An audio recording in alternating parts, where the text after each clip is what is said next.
Okay, so here I am.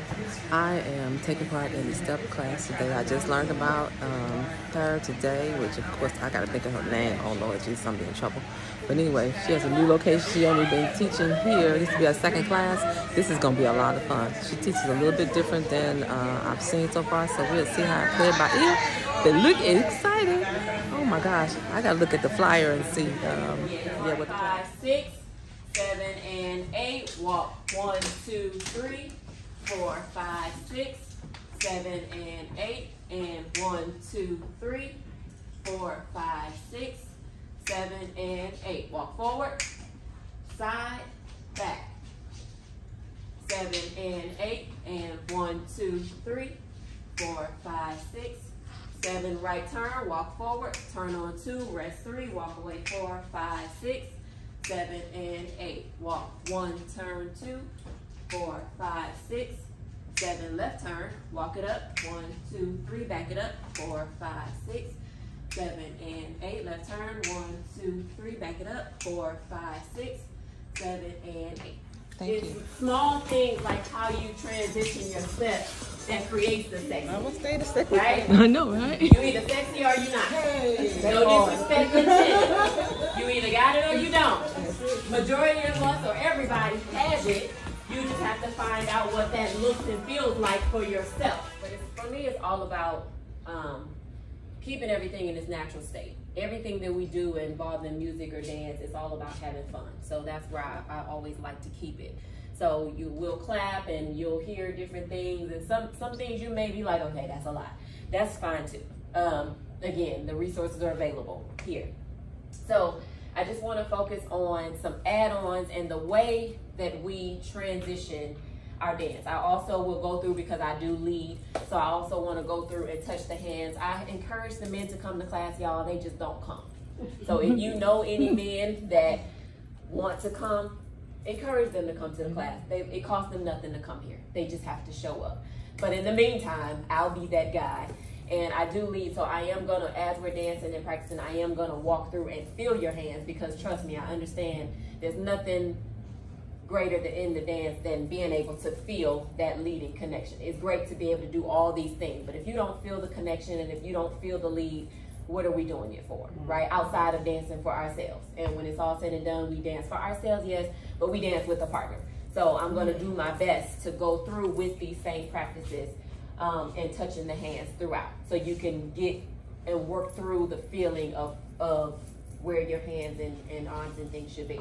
So the most important part is, I always say, keep your hands at waist level, meaning just being available. So regardless of who you're dancing with, a lot of times you don't want to keep your hands too close to your body, right? Because then you risk bodies being touched, and you know, we don't want that. And on the other hand, you just want your hands to be available for who you're dancing with. So try to keep them at waist length so that we can avoid all the other foolishness that we know happen. What we're going to move on to is keeping the same motions, but learning how to change the way our dance looks. That's what this second part of the class is. And I'm not saying this to change your dance. I'm saying that it's available. It's a lot of things we see in the dance from certain people that we may admire, that we love the way their style is, and we don't know how to incorporate those things into our dance, right? You know, a lot of us, and I speak generally, a lot of us are like, dang, I don't dance like that, or I want to, or I want to have a little more of this or a little more of that. And so this is just some tools that can help transition you into that. So these motions, we're going to transition into changing our directions and changing our bodies into those motions. Does that make sense? So breaking it down from the very, very basic. If we were dancing our basic as we do here, this is our very basic that we can dance with anybody. So I also want to throw in the fact that we want to change our dance up a little bit. So there are many different basics and ways to do these same motions without doing it the same way. So same concept, take our 7 to our side. We're going to walk our 8 forward. We're going to walk our 1, and our 2 is going to exchange the weight right next to our 1. Yes? And we're going to back it up on 3 instead of 4. And we'll explain why. In backing up on that 3, I want you to change your direction from straight in front of you to an angle. So I'm going to place my 1, my 2, and as I transition 3, I'm going to back it up on an angle, 3, and I'm going to back straight up on 4, 5, 6, and then I'm going to rock my 7 forward, and I'm going to rock my 8 back. So 1, 2, 3, 4, 5, 6, 7, 8. 1, 2, 3, backing up. So, no, you're okay, I'm sorry. Question, so, is this just a different basic? Yes. So, it may look as if I'm doing 3 and I'm picking my foot up on 4. I don't want you to get tripped up in your feet. Just understand that I'm taking my 3 behind, and because of the direction of my hip, it's pushing my foot behind me. So I don't want you to think I'm doing this. That's a totally different situation. All I'm doing is walking my steps from forward to the angle, to the back, to the angle, to the back. And then rock forward, rock 8. So 1, 2, 3, 4, 5, 6, 7, and 8. And 1, 2, 3, 4, 5, 6, 7, 8. 1, 2, 3, 4, 5. So, pick it up just a little bit. Not pick it up, excuse me, walk up just a little bit. It's all about following your feet and your hips. So, don't overthink it. Follow your feet. Let the rest of your body be one movement. So, I'm walking forward purposely, right? I'm walking on 3. I'm following that foot, which the hip follows. As I place that 4, I'm following my foot and the hip. I'm taking from this place a backwards angle, following that same position straight back. And then I'm rocking my 7 forward and my 8.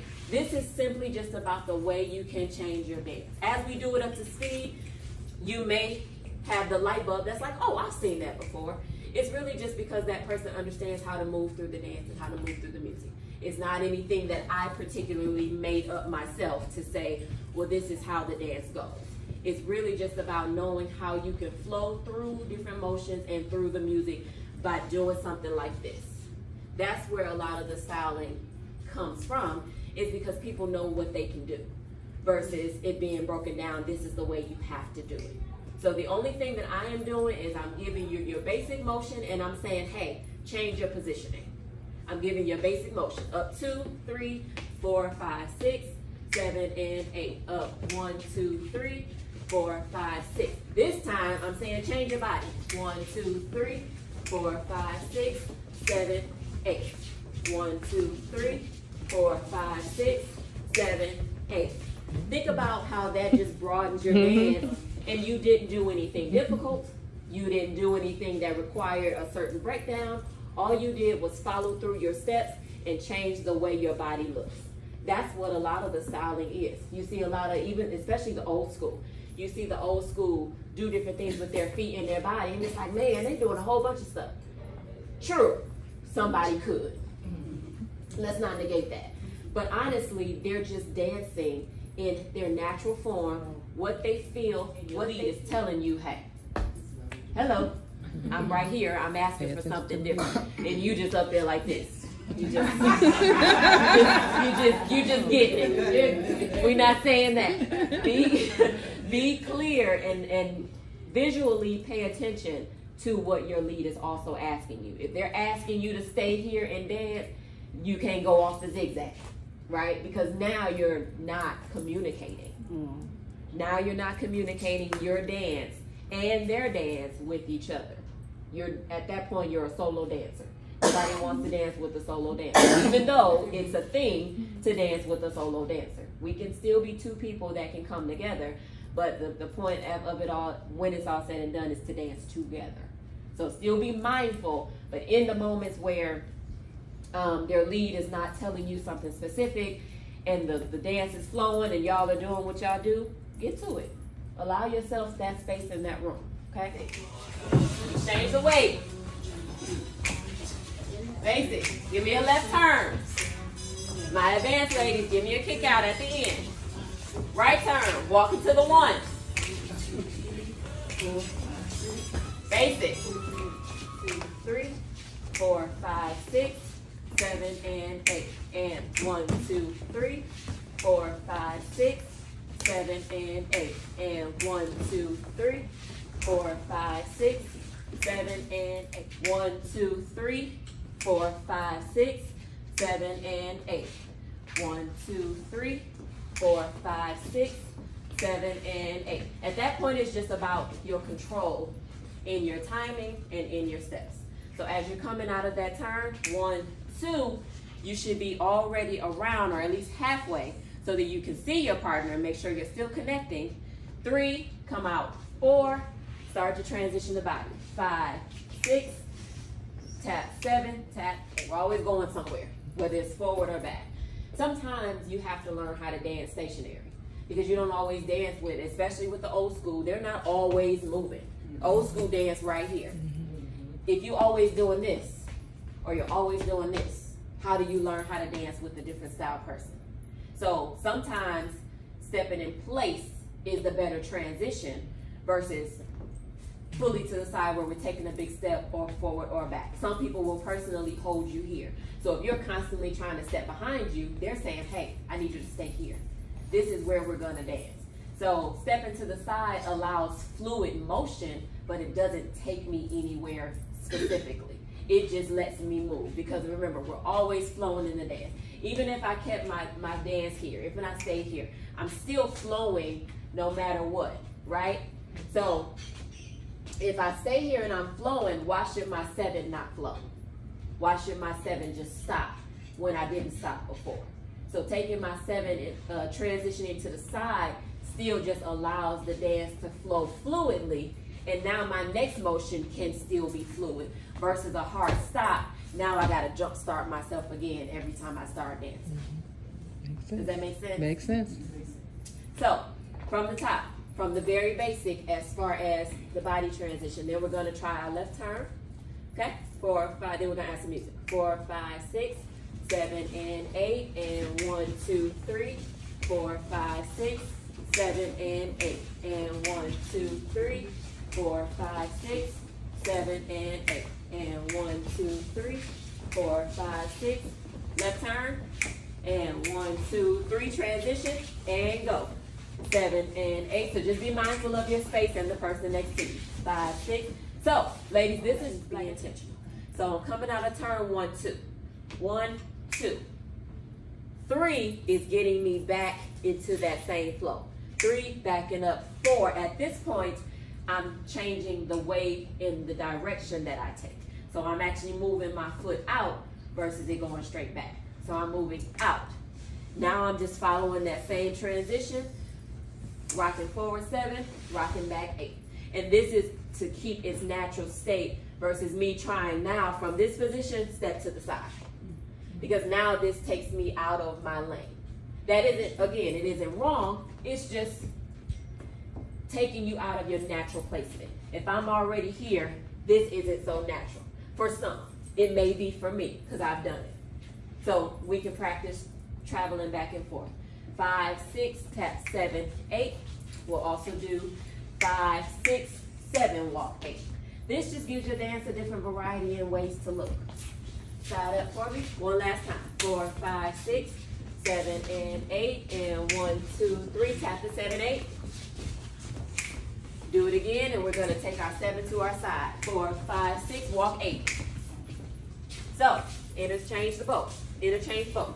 4, 5, 6, 7, and 8. And 1, 2, 3. Tap 7, 8.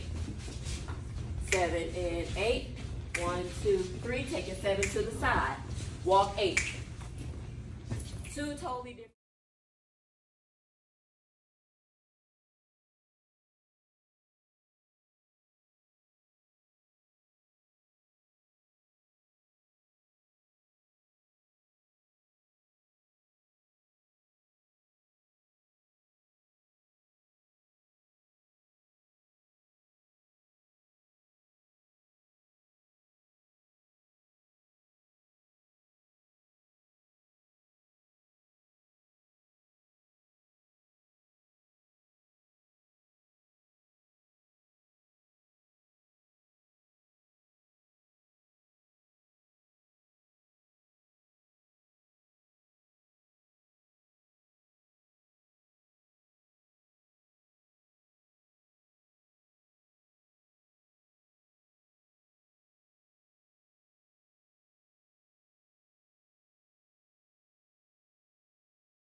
going in a way to slide past each other. They can't slide if you're swinging. Yeah. Right? So take the 1, 2, 1, 2, angle 3, just keep walking. 4, keep walking. 5, keep walking. 6. Now we're back at the top. 7, 8, and 1, 2, 3, 4, 5, 6, 7,